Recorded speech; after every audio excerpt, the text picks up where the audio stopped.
So welcome to Speaking with Pride, everyone, the third annual partnership between Pride Niagara and Brock University. To get started, I'm going to welcome the Director of Brock University Professional and Continuing Studies, Nathan Cheney, to provide a land acknowledgement and some remarks from Brock University.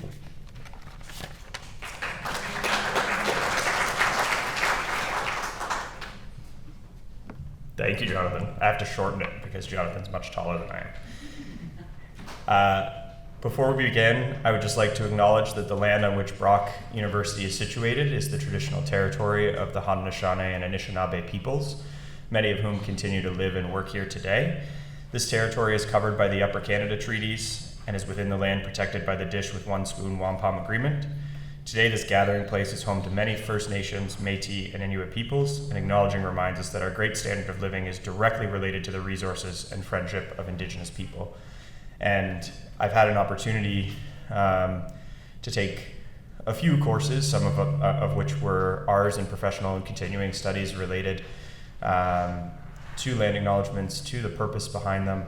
And I think it's always important for us to ground them in our own path to reconciliation. And so I hope that as we listen to that land acknowledgement, which was very nicely put together, we also reflect back on what that means for us, on how we can think about reconciliation as it relates to this event here with Speaking with Pride, and the things that we can do to continue the relationship between ourselves and Indigenous peoples in this region and across the country and the world. So thank you for allowing me to do that.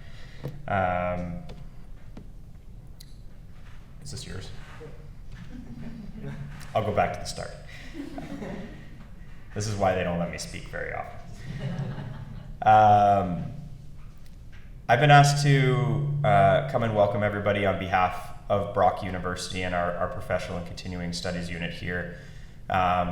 But I think that the most important thing that I can do is recognize that this event is a tremendous uplift. I'm so proud that we've been able to do this for our third annual year, and it's largely a response to the two people that are standing to my left, to your right here. So can we get a big round of applause for Jonathan and Enzo? When Jonathan came to me and our former colleague April Dawn 3 years ago to talk about this event, we were all in.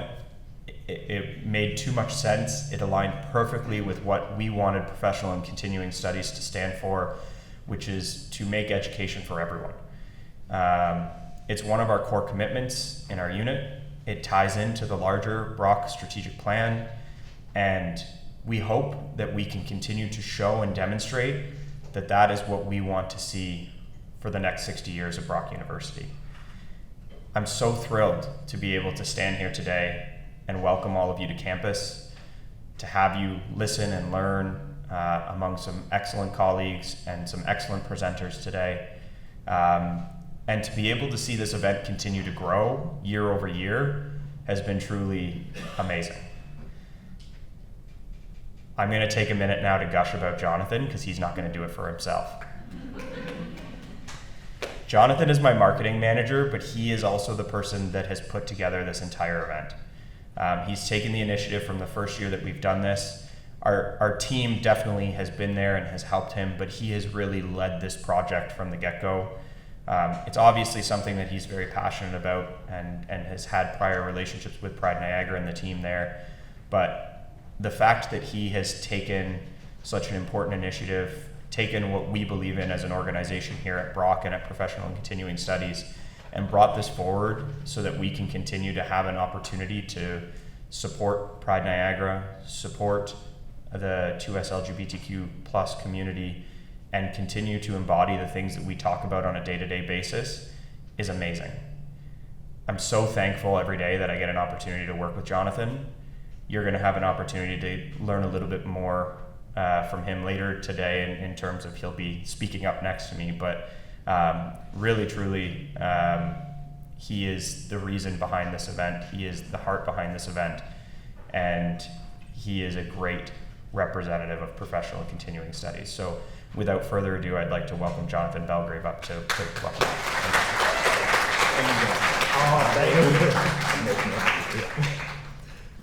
Thank you for the really kind words, Nathan. I appreciate it a lot, and thank you all for coming out to this event. Lots of familiar faces, some new ones, and it has been a pleasure to put this on. Now, we have some great learning to do today, so I don't want to take up too much time. I'm just supposed to sort of do the agenda and some housekeeping remarks, housekeeping items. But yes, this is the third year, and every year we've been growing this event, and I am excited to see where it goes in the future. This year's theme is welcoming diversity. So officially, I would like to welcome you to Speaking with Pride this year as we start our day of professional development and learning.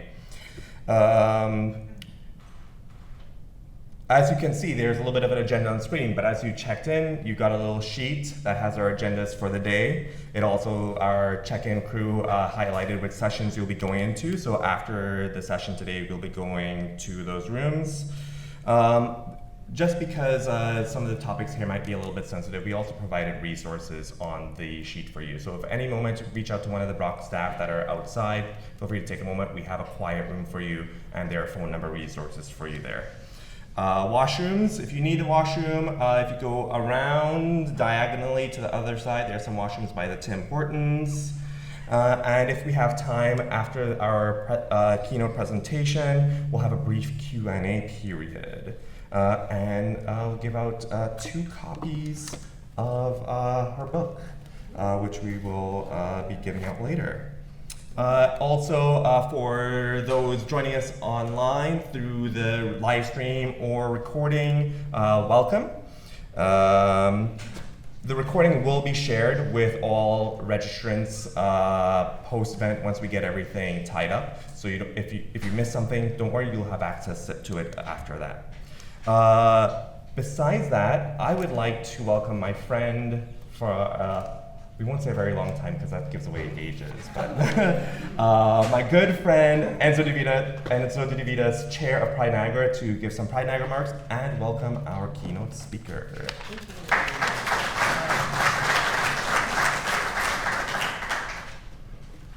Good morning, everyone. Happy Pride, first of all.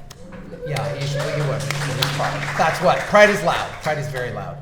I want to thank everyone for coming today. I hope everyone's been enjoying our Niagara Pride Week so far. It is for the month of June, but if you've heard me speak ever before, you might have heard me mention that we are queer all year, every day, 7 days a week, sometimes Sundays twice because there's brunch.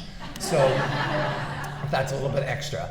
On behalf of Pride Niagara, I know it was already covered, but I will never stop saying this. Jonathan is such an amazing support and voice and activist in our community. This event would not happen 100% without him.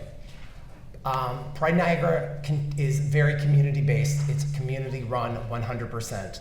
And a lot of times people reach out to us and say, why don't you have this and why don't you have that? And you know what you should do better and this is missing and you know what you really need? We're all volunteers. So we need people to speak up and say, I'm going to take the reins on this. I'm going to actually create this change as well. And that's what Jonathan did. Because it takes the queer voices within establishments and organizations and businesses to say, we need this, I want this, let's start creating it. Not to do all the work, not to do the heavy lifting, but to actually say this is what we need and what we want. And Jonathan did that. So he deserves as much of an applause and praise and acknowledgement as you can possibly give him today and moving forward. Because if it wasn't for him, we wouldn't have these events. And I am extremely grateful that we can grow these events together with Brock University and Pride Niagara. So another round of applause for Jonathan. As well. Pride is obviously about celebration. It is obviously about enjoying yourselves and highlighting each other and lifting each other up, but it's also based in activism. And activism is just that, it's active. If we want those changes, if we want to see Pride events, if we want to see our queer community being represented, highlighted, acknowledged, celebrated, we have to be active. That sometimes could be a little messy, that sometimes could be not what's perceived as our place or what we should be saying or doing or acting, but that's wrong. Activism is active, pride is loud and needs to be celebrated and heard. So that's what we're going to be talking about today as well, all month. And the most perfect example of activism is our keynote speaker today. We are very proud to have them here. We are very honored to have you here sharing your story and guiding us through this. Please welcome our keynote speaker, Alyy Patel, who is not only an LGBT plus activist, author, scholar, but as you can see, she's obviously a fashion plate. I mean, this is all part of Pride. So please give her a huge round of applause. Listen carefully and take all this information in today. Enjoy yourselves.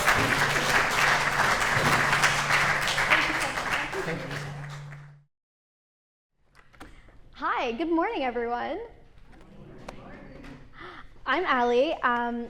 As you know, that's me. I did want to start just by saying that it is quite a heavy talk I have planned for 9 a.m., and I sincerely apologize in advance. Not exactly what we want to hear at 9 a.m., but we got to work with what we got. So if you do feel a need to kind of like check out for a little bit during the talk, if it's a little too much, I will not be offended. If you want to step out, totally fine too. Just I ask that you do so quietly, so as to not distract anyone that is listening. But we will go ahead and get started. So it is an honor to speak at Niagara Pride this year, and I'm here to share what it's like to live at the intersection of queer and South Asian identities.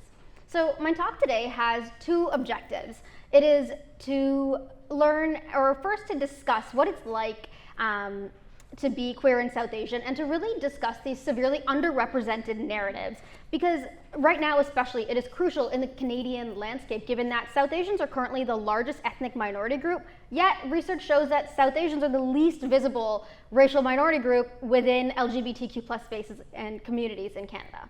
And England, but we're in Canada, so we'll talk about Canada. And the second is that, when perhaps more relevant to the reason we've gathered today, is to share insights from both my research and my lived experience about how we can transform the diversity work that we do to not only welcome people into the room, but also to ensure that they stay, and want to stay, rather. Oh look, I had a slide for it and I forgot, I'm sorry. 9 a.m., I apologize. So I'll go in by sharing just a little bit about me. So I was born and raised in Oakville, Ontario, and actually, you know what, before I tell you that, I'm gonna, sometimes I'm just gonna sidetrack for a second. I feel like as a millennial, I always feel a need to go buy paper for my talks, and yet the part of me that is it's in 2025, look at a screen. I can't trust the screen. And right now is the perfect moment for why I need to stick with my millennial basis and look at my paper. So I'll start by sharing a little bit about me. Some call these accomplishments, but I call them ways that I've actually coped with my trauma of being brown, queer, and dually exiled in both of these communities. So I was born in Oakville, Ontario. I'm currently a 28-year-old PhD student continuing to pioneer research on queer South Asian women's issues in Canada. I've now conducted 3 major research studies, this one in the photo being my very first, called Brown Girls Can't Be Gay, Racism Experienced by Queer South Asian Women in the Toronto LGBTQ plus community. This was my undergraduate thesis, and it popped off, which is great because, when you're conducting a study about let's look at invisibility, and it becomes the 9th most cited article of the year, thanks, this is the visibility I actually wanted. And then in my master's, I went on to study why organizations like Pride Toronto exclude queer South Asian women, and spoiler alert, it's intentional. Not what they wanted to hear, but the answer they got. And now in my PhD, so I'm, for my dissertation, continuing to look at racism in queer communities, but I've also looked at the queer South Asian women's experiences in the closet and what parents' response to coming out may be, which we'll actually talk about today, but it's a denial response, so theorizing that. So it's a little bit of a shift, but that is a lot more of the content that I'm actually going to be drawing on for today's talk. Apart from that, when I was 22, I founded a nonprofit organization called the Queer South Asian Women's Network.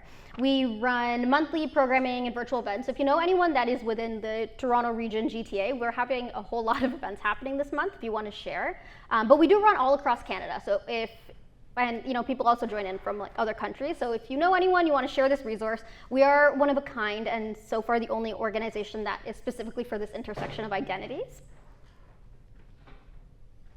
And at age 25, I published my first book, which you'll see. It's called Don't Tell My Parents, Queer Diasporic Truths. In 2020, I was Pride Toronto's first South Asian speaker at Dyke March. At the time in 2020, it was virtual, but in 2023, they invited me back to be in person. Actually, I think it was 2024. They invited me back to be in person as, I guess, the second South Asian speaker, technically still first.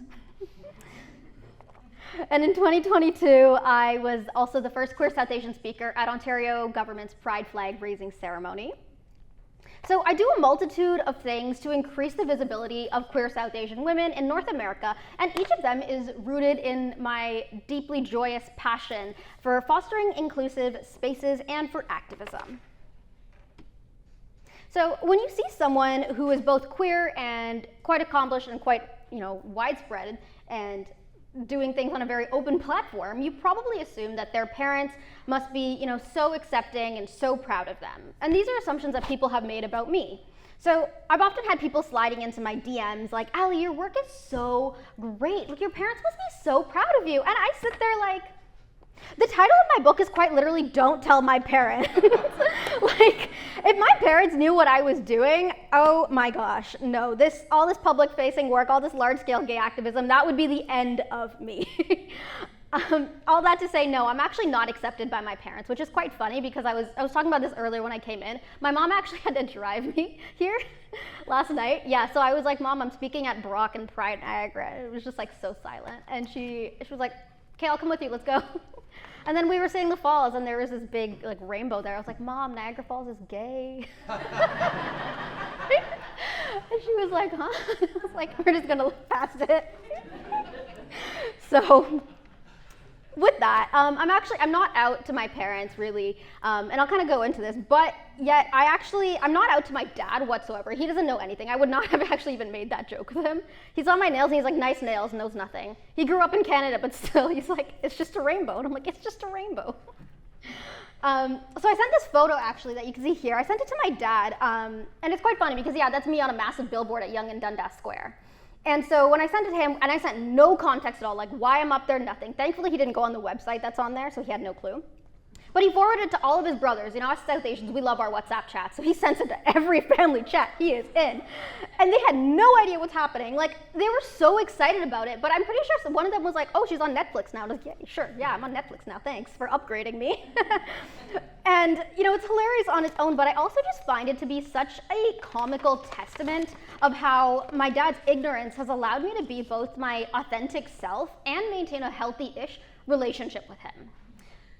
But as for my mom, as I mentioned with my Niagara Falls is gay comment, but she kind of knows, and she's not the happiest about it, but I've been outed to her on a few occasions here and there. And she's very persistently, insisted that I have to stay closeted, that nobody can find out, and especially not my dad, which hasn't been a fun ride, and we'll unpack that together today. But before I get into that, I'm going to tell you a little bit about the core dilemma of being queer South Asian, which is a concept that I've academically theorized. It'll give you a lot of context for the experiences that I'm about to describe. So this core dilemma of being queer and South Asian is the culturally conflicting expectations that we have. So on one hand, the South Asian side expects me to stay closeted, and the consequence if I don't stay closeted is family violence. But on the other hand, the LGBTQ plus community and many well-intended heterosexual allies expect me to be out to my family in order to be valid in my sexual identity. And the consequence if I don't is alienation and microaggressions.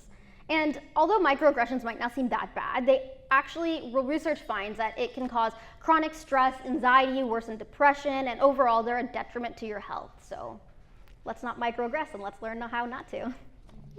I'm trying to add something comical in here. I hope you don't think I'm insensitive. I swear, I promise I am not insensitive. It's 9 a.m. We gotta keep it light. Okay, now we're gonna make it dark again. So while breaking down the queer dilemma, in terms of navigating my sexuality and my South Asian family, some of the things that I've experienced are remarks that being gay is abnormal and shameful. So this often manifests as a phrase, what will people say? I hear unprompted and misplaced anger because I can't be the ideal heterosexual daughter whose life my parents planned for them when my mother left her homeland.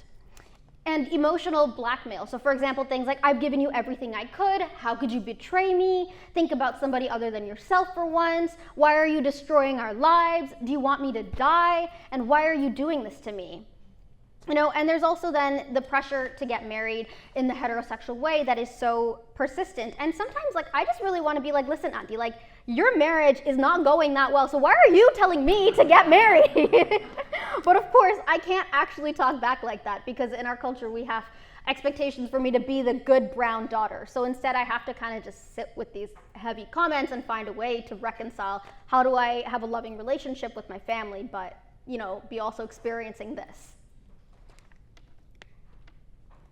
These experiences have made me feel like something is inherently wrong with me, but I can't exactly pinpoint what it is.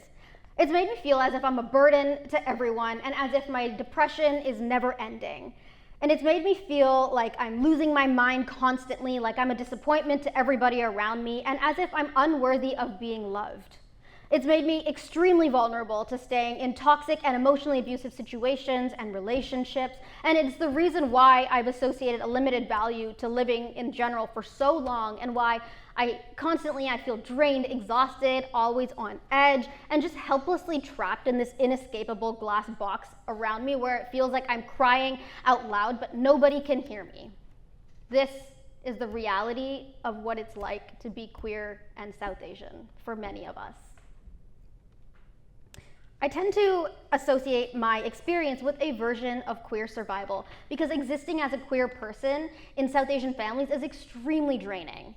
Despite being surrounded by so many wonderful queer South Asian folks and even allies, it's extremely exhausting and lonely to be rejected by my own family so persistently. I was first outed to my mom about 10 or 11 years ago, and since then she's been quite aggressively ignorant to my queerness, while my dad is just simply unaware.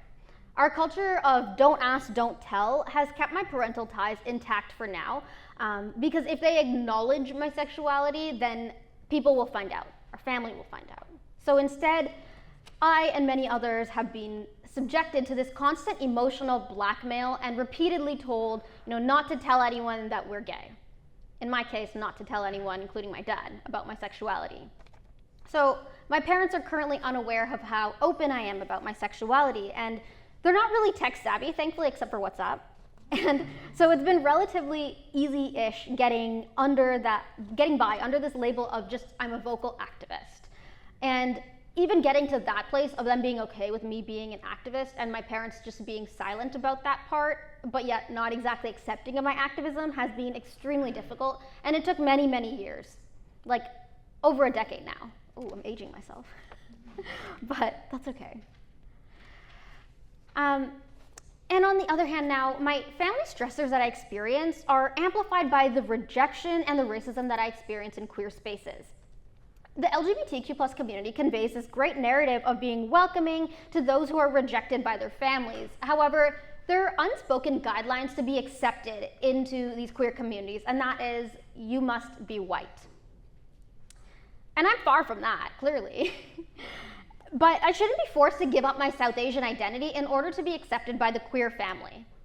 How is it any different from the rejection that I experience in my family settings? Anti-Asian racism in queer communities has attempted to drive me out of the LGBTQ plus community one too many times, and I've constantly felt this sense of alienation in queer spaces, no matter how much I have established myself as this large-scale activism. It's the exact same feeling I had when I was unconnected in the queer community and just a person, which is kind of wild to think about. But I've also constantly felt invalidated by remarks insisting that there's no way that I can be brown, both from 10, 11 years ago when I first stepped foot in Toronto's LGBTQ plus community, even to this day. So a little story time here. Back when I had first started frequenting LGBTQ plus community spaces when I was 18 or 19, maybe younger, but we'll start with 18. I was standing outside of this place in Toronto's gay village, just reading some of the window decal that they had, and a stranger had walked up to me, and I think they just thought that I was confused, but they said like, hey, this is a gay place. And I was like, yeah, I know, I'm gay. I was so excited about telling them that. And this person had the actual audacity to say, what? Brown girls can't be gay? I was absolutely floored. First of all, who says that? Second of all, I was so mad about it that about 4 or 5 years later, I titled my debut research study, Brown Girls Can't Be Gay. I hope they read it. Do you think they did? I'm gonna assume that they did. I'm gonna live in my delusion. So this hasn't been like a one-off experience either. At another point when I was 19, I went to Cruise and Tango's, a prominent gay bar and a historic gay bar in Toronto, and a white woman had just looked at me and was like, straight girls like you belong in your straight bars. I'm sorry you were rejected by someone who looks like me. Like, that's not my problem, you know? But really, like 10 years later, I could joke about it, but at the time I was like, what is happening to me right now? Like, I'm not straight, like I'm so gay, why don't you see it? And I didn't have the vocabulary then to understand that it was racism and microaggressions is what I was experiencing. And I wish that I did. Probably would have told them off if I did. But hey, now I'm waiting for an experience like this to happen to me. I'm like, read my research. But my point here being is that I shouldn't have to dress or look like the stereotype of a lesbian in order to be valid. I'm gay and therefore I am valid in that identity. And the microaggressions that queer South Asian women in the LGBTQ plus community are facing are outrageous. And the fact that this is such a prevalent problem that so many people are repeatedly experiencing, but it's so overlooked. And the fact that it's overlooked like it's not important is absolutely gut-wrenching. And these experiences aren't just limited to a community level or only in queer contexts. Like, I've had some people that routinely pressure me to come out to my parents and make concerted efforts to guilt me and shame me for not wanting to do so. Like, I can't tell you how many times I've heard therapists, doctors, or even just the average coworker in both heterosexual and queer settings tell me some variation of like, just come out, like your parents will love you anyways. And I know that they're well-intended, but you know, it's just not, that's not what we want to hear. Like, okay, another story time. So when I went to go get my second COVID vaccine or something, I ended up fainting. But when I regained consciousness, I was very lucky to have a nurse that was sitting with me. And the nurse told me that I probably fainted because of stress. And I love dealing with my trauma with joking around, as you know. And so I lightheartedly joked about my pain. And I was like, oh, haha, you know, like I can't live a stress-free life. I'm gay and brown. Like that's not gonna happen. And this turned into a 20-minute session about how the nurse was insisting that I should come out to my parents so I could be less stressed out. And she was 100%, she was very well-intentioned in saying that, but I know for a fact that my parents will not come around and they will certainly provide more stress in my life if I tried.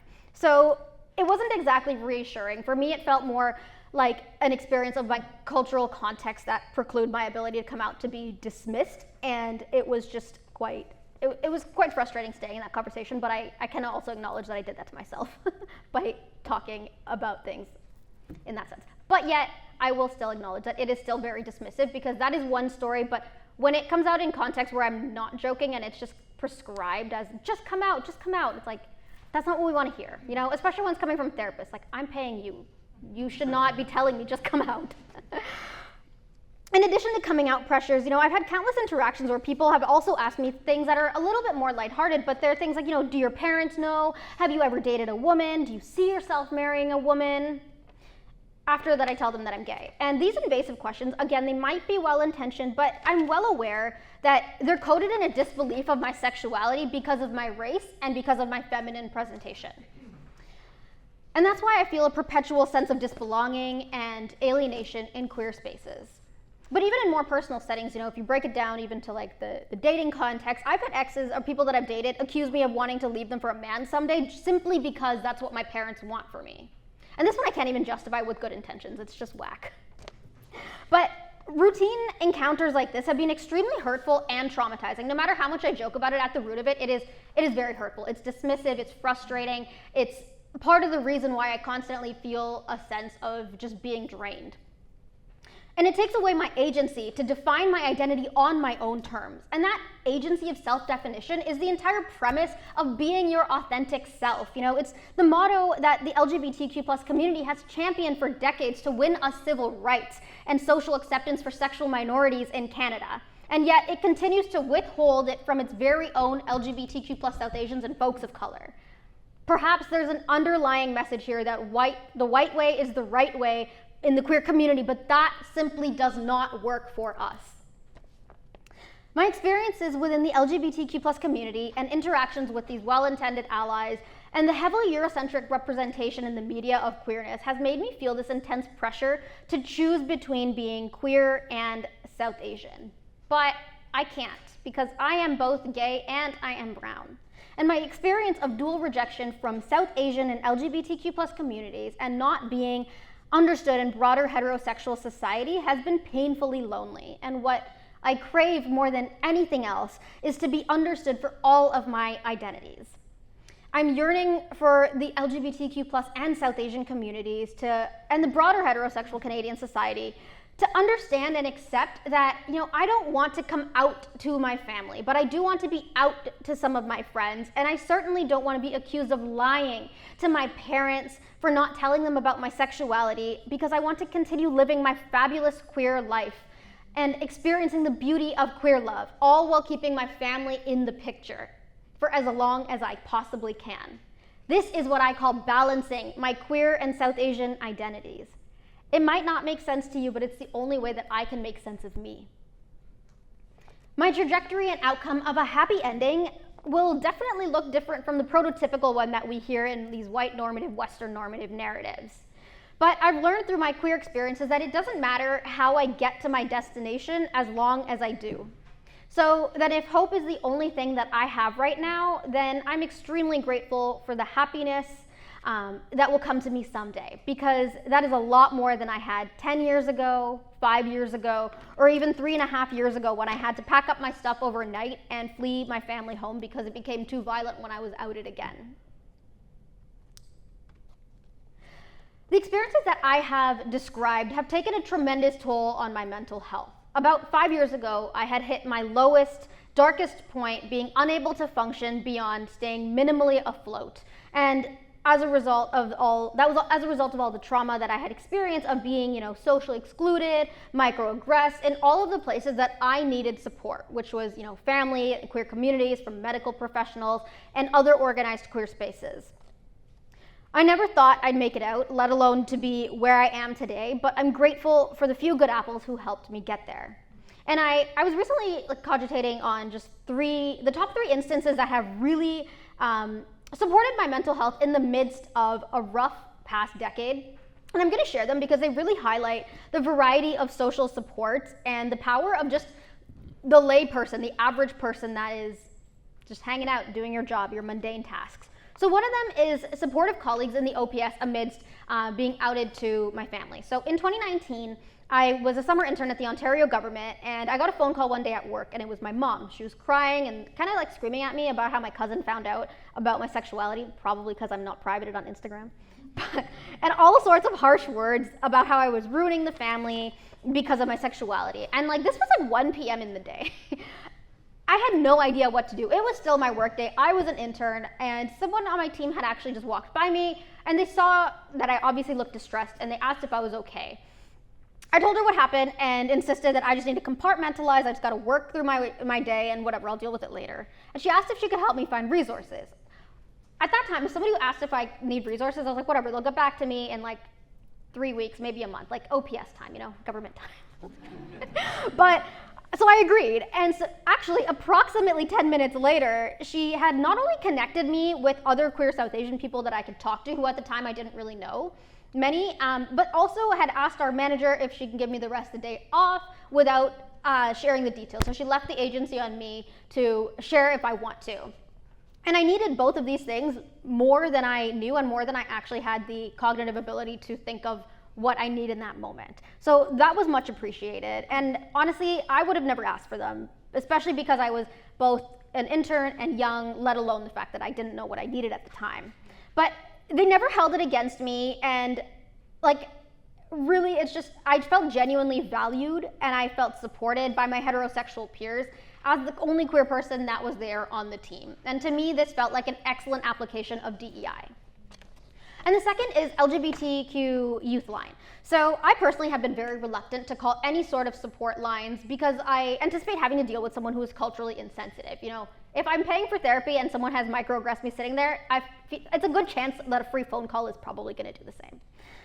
So I was really going through it, and somebody suggested that I text LGBTQ plus youth line, and they had actually told me that a lot of the folks working there are racialized, and I could try asking for someone who is South Asian. And so I did. And I don't know what the demographic was of the person who was on the other side, but when I took a chance and requested to be connected, it ended up being one of the most transformative moments for me, because it helped me realize that I did, in fact, want to continue living in that moment, even if my queer life bore significant challenges and would continue to bring traumatizing experiences. But they validated me, and I just felt that I don't need to be out to engage in queer experiences. And the fact that they had been validating that and saying that was so meaningful to me. And honestly, it just felt like a good testament to why having diverse staff in your workplace is so important, more than just for having descriptive representation and a checkbox. It actually provided very insightful perspectives that I needed to hear, and I'm sure many folks really needed to hear in terms of dealing and supporting folks with intersectional identities. And the third is about just not working in an organization, but really just a generous stranger on the internet. And so when I was at my lowest point back in 2021, due to my queer trauma, my body was stuck in a state of hypoarousal, and I could barely even string a sentence together. Like, it was really, really bad.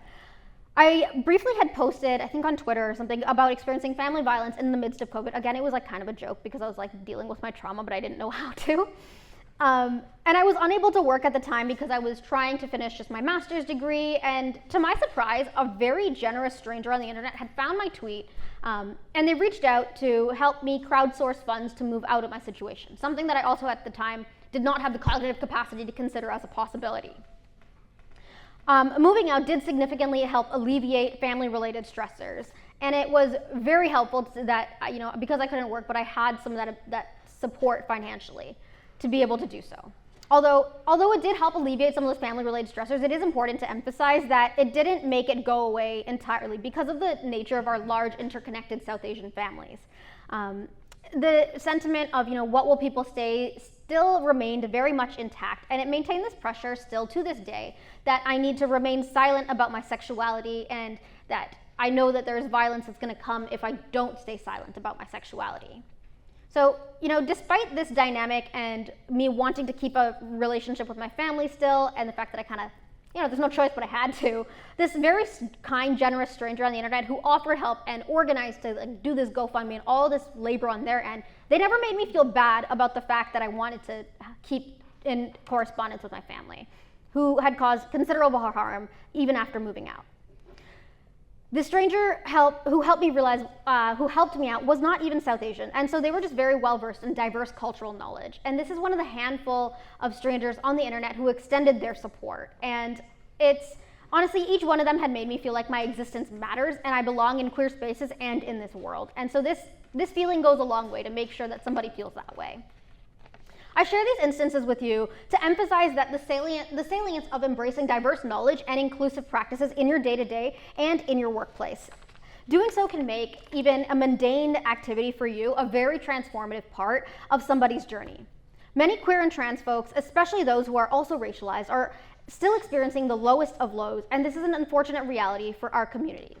The chances that you will encounter somebody who is at this stage of life are very, very likely. And each of you has a power to make a difference in their lives, even if it's just through a domino effect of actions. So, before I move on, I'm going to share some reflections. Over the past decade of navigating being queer and South Asian, I've learned that if my family's happiness is what makes me happy, then I may choose a marriage of convenience or to simply not have a gay desi big wedding of my dreams. But if my family's queer phobia becomes too damaging for my mental health and remains a safety hazard, then I may choose to distance myself from my family, and that's also okay. And if I want to try balancing a middle ground of both identities, then I may choose to never get married, claim that my partner is just my roommate, and let my family peacefully live in their ignorance with it, and that's also okay. But regardless of my choice, I will not be choosing to be gay instead of South Asian, and I will not be choosing to be South Asian instead of gay, but rather I will be choosing the best context for me to exist as a queer South Asian. So, multiple choice question for all of you. What was the point of sharing my life story? Is it option A, Casual morning trauma dump.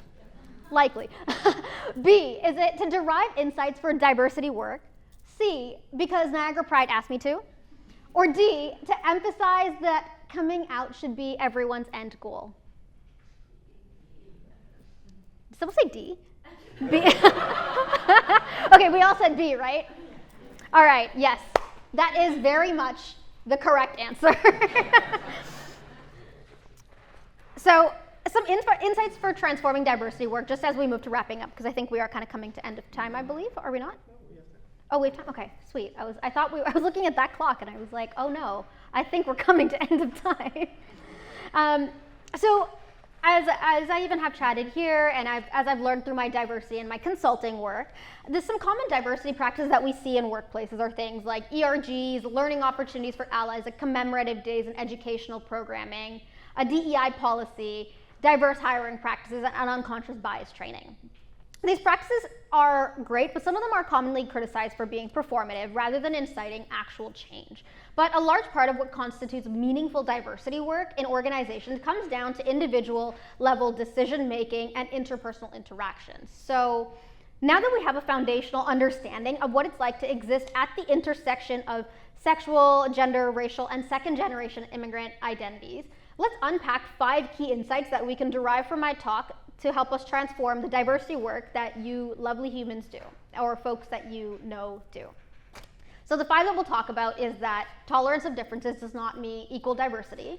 We'll talk a little bit about how you can avoid microaggressions and perhaps take that information back to your respective workplaces or even family settings or just wherever your social spaces are. Third, we'll talk about asking for consent to disclose an identity. Fourth, we'll talk about diversifying visibility efforts. And fifth, we'll talk about how you can honor diverse voices on your team. Starting with the first, diversity is not simply a tolerance of differences. So as I mentioned earlier in my talk, the goal of diversity is not just to welcome people into the room, but it's also to make sure that they want to feel like they should stay. Allyship is a core component of this, of achieving this. And the problem with this is that tolerance is commonly mistaken for a good form of allyship. As heterosexuals, it may be easy to say that you're a LGBTQ plus ally because you don't have a problem with someone's sexuality. And as a queer person, it might be easy to say you're an ally to queer people of color because you're fine with coexisting in a space with them. But I urge you to believe that allyship is more than simply tolerating people who diverge from prototypical identities or who are different from you. Tolerance can include things like saying, I don't have a problem with their sexuality or gender, but then also refusing to recognize their sexual identity or their similar sex partner, so glossing over it or deeming it unimportant despite their disclosure of it. Being unwilling to learn about one's identity-specific experiences or challenges, or being a bystander in situations where it is safe for you to have spoken up. Instead, good allyship, and therefore good diversity work, includes 2 key aspects. First is learning. So you can adopt a learning mindset and dispel your ignorance by trying to understand the struggles of intersectional and gender and minorities. And second is to educate.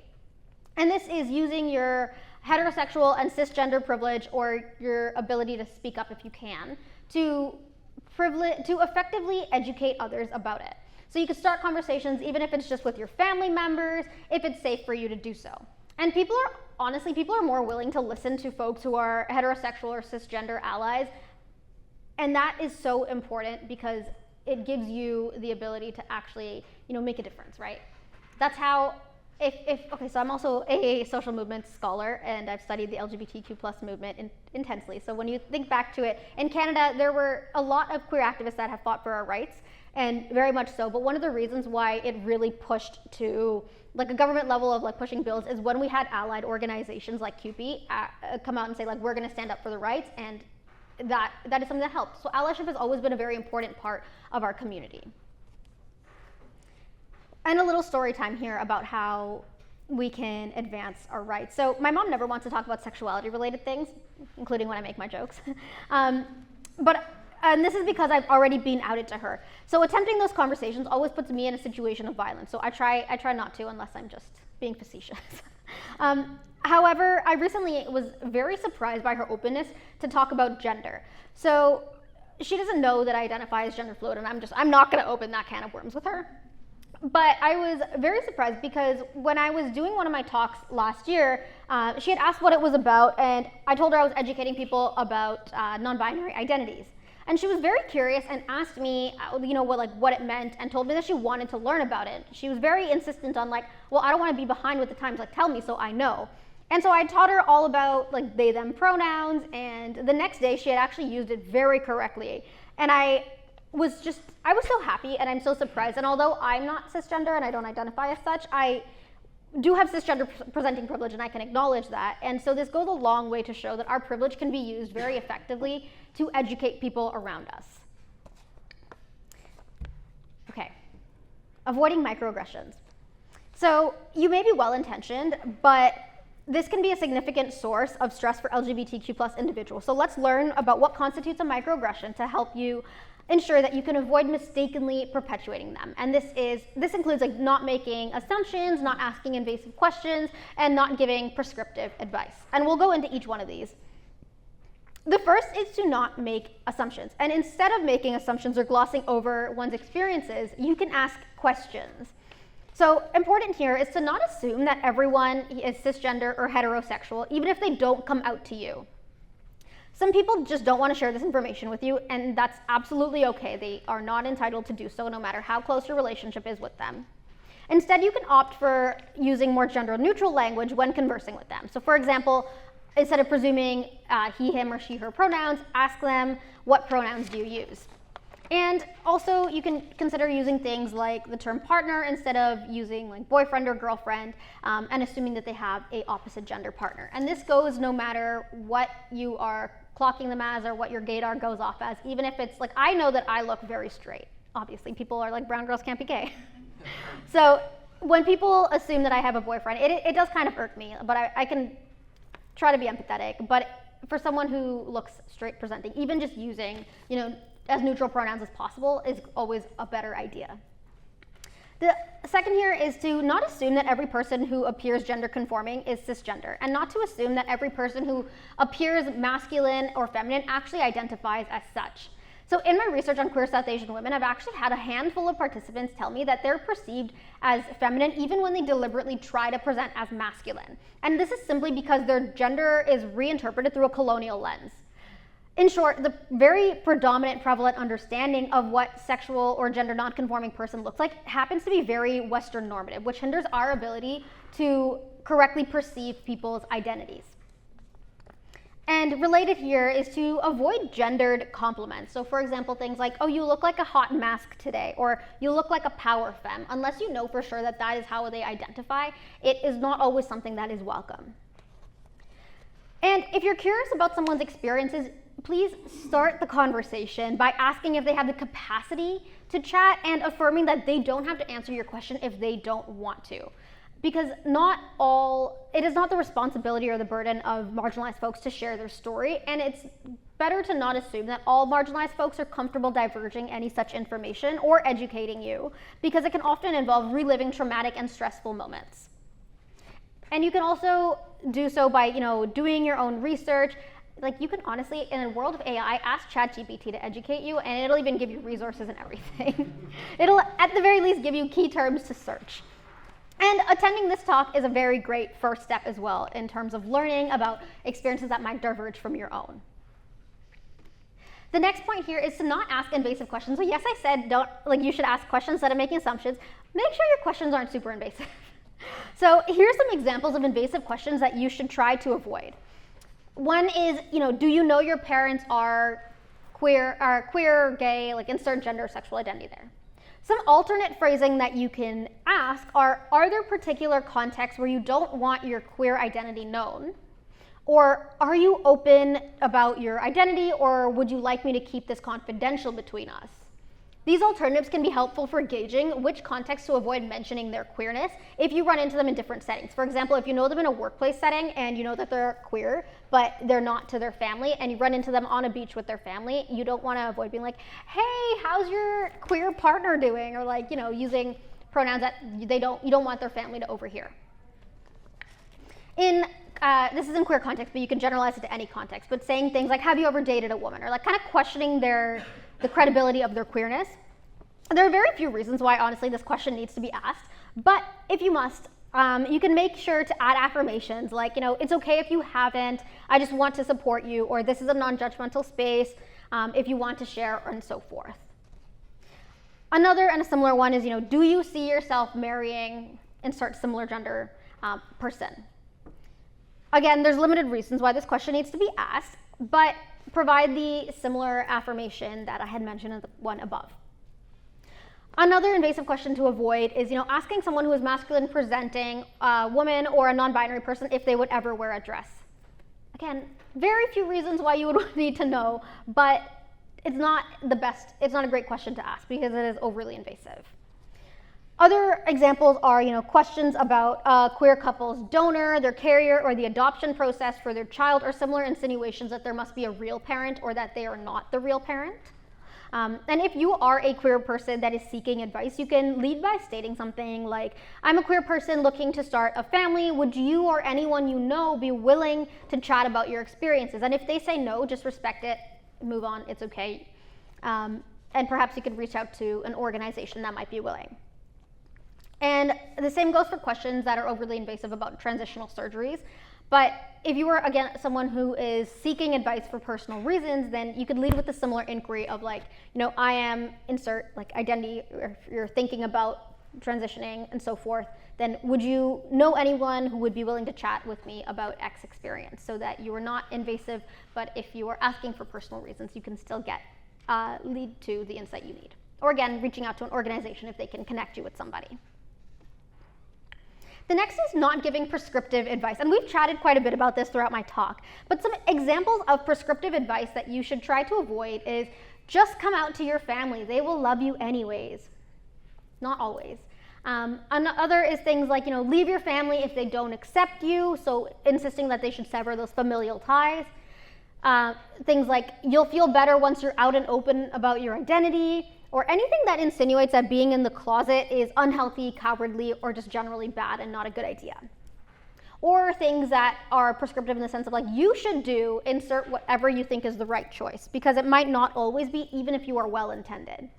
An alternative to ask is, how can I support you? It's open-ended and it gives them agency. Or what kind of resources would be helpful for me to connect you with?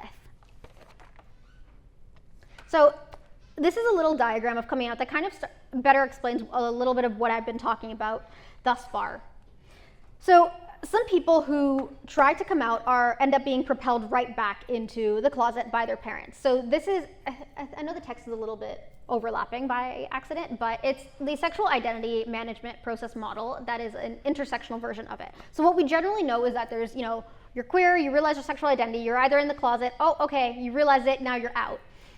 In my research, I've actually re-theorized it and provided this model, and you could find it, the citation is at the bottom, I don't know if you could see it, but essentially what I've shown here through looking at the experiences of 40 queer South Asian women is that either, you can go in the closet, your parents might be unaware, that's what defines you as being in this closet. If you disclose it to one or more parent, usually the narrative is that this means you're out, but I argue that it doesn't actually.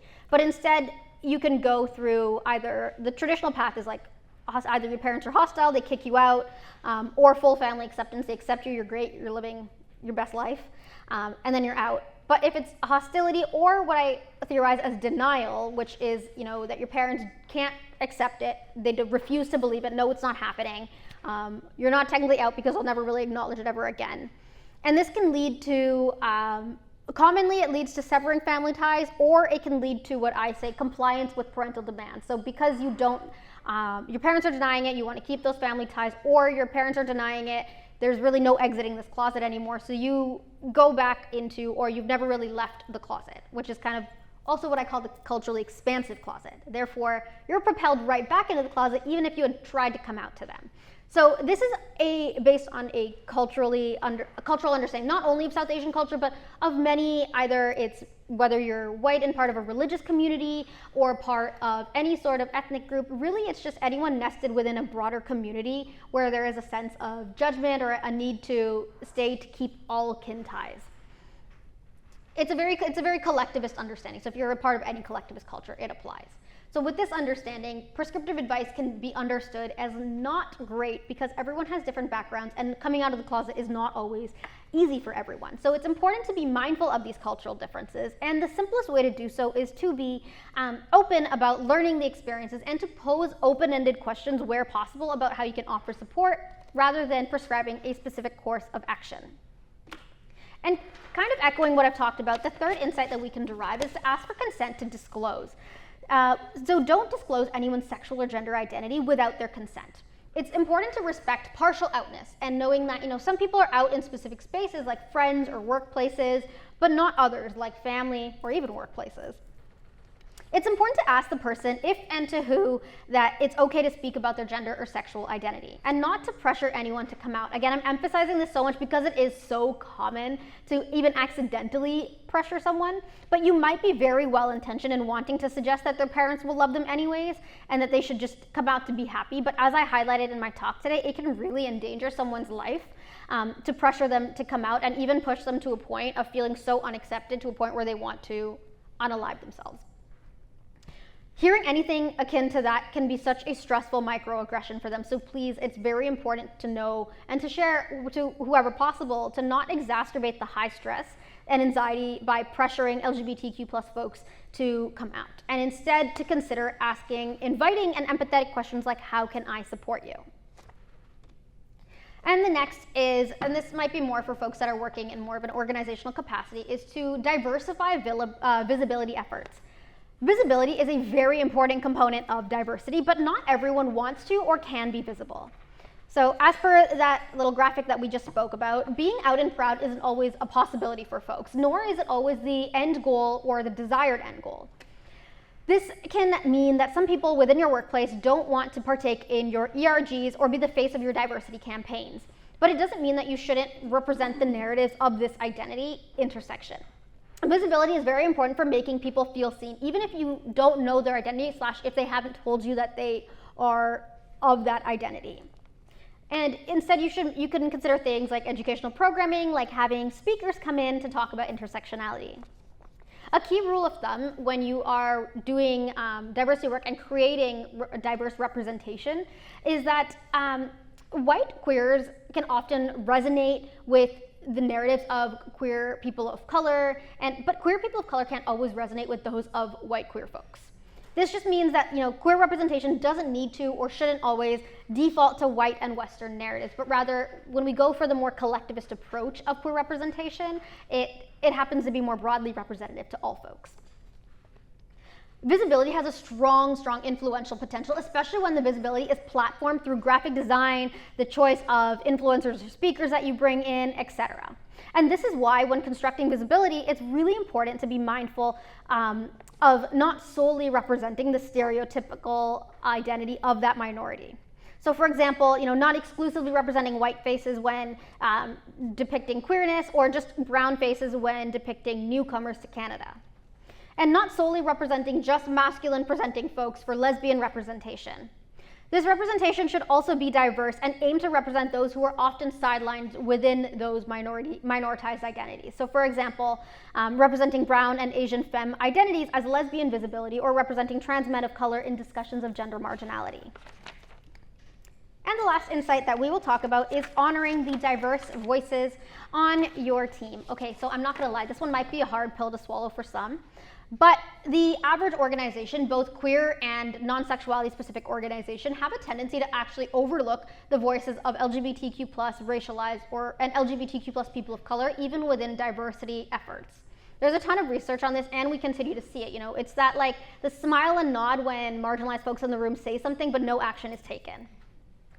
It's important to ensure that you actually listen to the diversity within your organization and check in about whether your workplace is in need of greater diversity and perspectives. And you can even try to bring in speakers or bring in consultants and so forth. So I am going to begin wrapping up now with possibly another hard pill to swallow. I love throwing hard pills to swallow, but it's one that I want you to sit with. So as I mentioned earlier, my master's thesis was an ethnography of Pride Toronto. I also run a nonprofit, and I conduct a lot of organizational audits for diversity and inclusion. I'm very well versed in what it means to have diverse representation in an organization. One of the most fatal flaws that I actually see is the belief that structural issues are separate from individual decision making. And sometimes this even manifests as a mindset of, well, we can't do very much about a structural problem. But the truth is that individuals are the organization.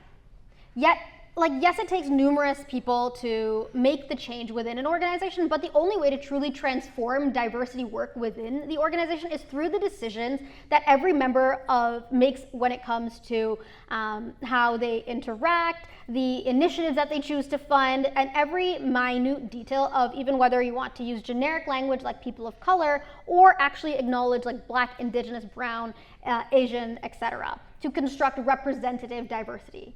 It is every single decision that you make. The choice of creating a diverse organization is within your own hands. And this doesn't mean that you are to blame for the generational and structural flaws that have been ongoing in your organization. It just means that transformation is very much possible. So, if you want to learn more about the experiences of being queer, South Asian, and rejected by family, you can check out any of my research publications on my website. Or you can check out my recently published book. So that's all I have to say. Pride Mubarak, Pride Baltukal, and happy Pride, folks. Thank you so much for having me. I think there's is there a Q&A? That was amazing. Thank you very much for that presentation. As an individual with multiple intersectionalities, just like yourself, that really hit home on a few points for me. So I'm going to be doing a lot of reflecting, and I hope all of you will have a chance to reflect on some of these words. And for those of you joining Ally's session afterwards, I think you'll have a lot more to take away as well. For the people who are on the recording, we're just going to do some quick wrap-ups, and then we'll do a quick, brief Q&A period. We got a few minutes for that. So I would like to give a couple thanks. Thank you to Pride Niagara for once again partnering with Brock University Professional and Continuing Studies for this Day of Professional Development. It is a privilege to be able to do this and bring this forward to our community here in Niagara. And you mentioned allies and what allyship looked like. I would like to thank my fellow staff members. They are allies, they are true allies, they've been supporting me for all this time, and I couldn't do this without them supporting me. And the general Brock University community. There's a reason why Brock University is ranked in the top 10 institutions in Canada for diversity, and this is one of the reasons why, and it starts here. I would like to thank Brocktv for recording and for the first time having this available ongoing for everyone to be able to reference and continue to learn, practice lifelong learning, so thank you for your support with that. And I would like to thank in advance our session facilitators who are going to be continuing with the learning later today. I just want to say thank you in advance because we aren't going to have an opportunity to do that later. And then thank you all for attending, registering, and showing up, wanting to learn more and become better, and again, practice that lifelong learning. So with that, I encourage you to keep learning. Hopefully I'll see you again next year when we do this. We want to keep expanding and growing, and we'll move on to the Q&A.